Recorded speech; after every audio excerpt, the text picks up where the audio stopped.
नमस्कार, मैं हूं वीरेंद्र कुमार झा और आप इसमें मेरे साथ देख रहे हैं खबर तह तक। 2 अक्टूबर को बिहार सरकार के द्वारा जाति गणना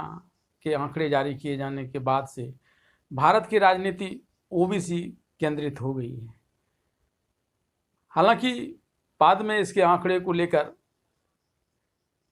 जो विपक्षी गठबंधन है उसके अंदर भी कई तरह के विवाद उत्पन्न हो गए हैं। कोई इसके आंकड़े को ऑथेंटिक नहीं बता रहा है तो कोई इसके लागू करने को लेकर अपनी अलग ढंग से व्याख्या कर रहा है। लेकिन सबसे बड़ा आघात जिस भारतीय जनता पार्टी को इसके सहारे होना था, और बार बार राहुल गांधी इसे लेकर कहा भी करते थे कि वो अगर सत्ता में आए तो जाति गणना करवाएंगे पूरे देश में, और इसके भरोसे उन्हें लगता था कि वो चुनाव जीतेंगे। लेकिन बिहार के जाति आंकड़े जारी होने के बाद अब यह उनका सपना ही रह जाएगा। और इधर बीजेपी ने भी इसके काट ढूंढने प्रारंभ कर दिए और माना जा रहा है कि रोहिणी आयोग को जो रिपोर्ट है उसको वह जारी कर सकता है, और इसे जारी करने की दिशा में वह आगे बढ़ भी रही है। उसने तरीके अपनाने शुरू कर लिए हैं ताकि इसे जारी करने का मार्ग प्रशस्त कर सके। जब इस बात का पता चला कि जाति गणना के आंकड़े जारी किए जाएंगे, तभी से प्रधानमंत्री नरेंद्र मोदी अपनी सभाओं में बोलने लगे कि जाति गणना कर, उसका जारी कर, हिंदुओं को विभाजित करने का पाप न कीजिए। और उसके बाद फिर उन्होंने जाति को लेकर जो 2 प्रकार के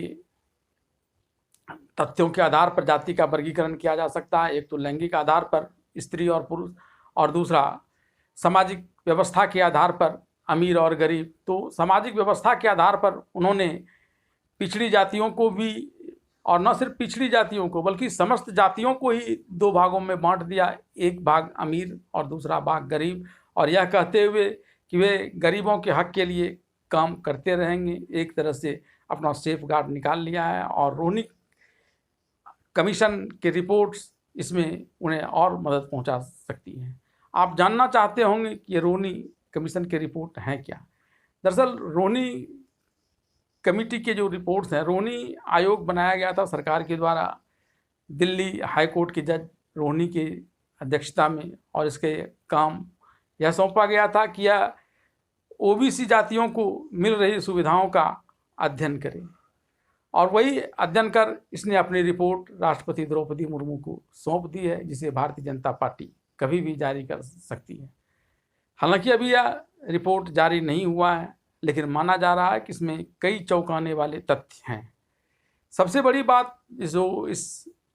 रोहिणी कमीशन के माध्यम से आने वाला है उसमें यह है कि देश की ओबीसी के लिए जो 97% नौकरियां या शिक्षण संस्थान में लाभ लेना है, वह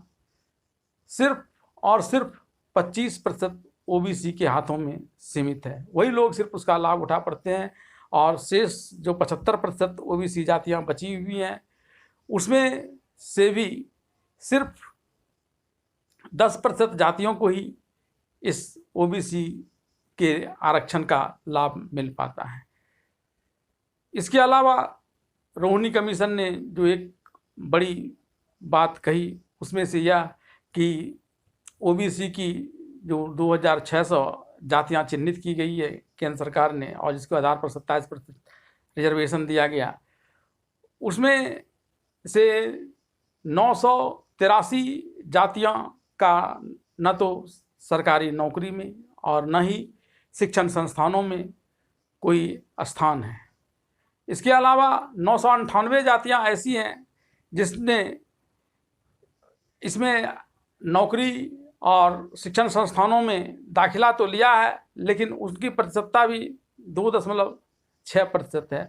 तो इस प्रकार से जो रिपोर्ट आया उसमें इस बात को उजागर कर दिया कि किस प्रकार से ओबीसी का बड़ा लाभ कुछ खास जातियों तक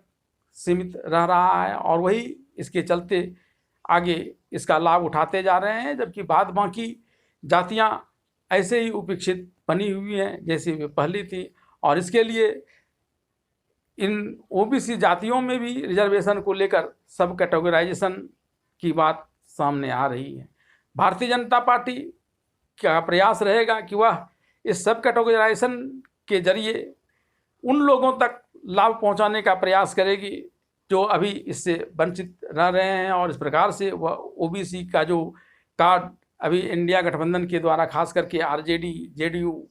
कांग्रेस, एसपी के द्वारा किया जा रहा है, उसका माकूल जवाब देते हुए जो प्रधानमंत्री नरेंद्र मोदी कह रहे हैं कि वो गरीबों के लिए काम करते रहेंगे, उस दिशा में आगे बढ़ेंगे।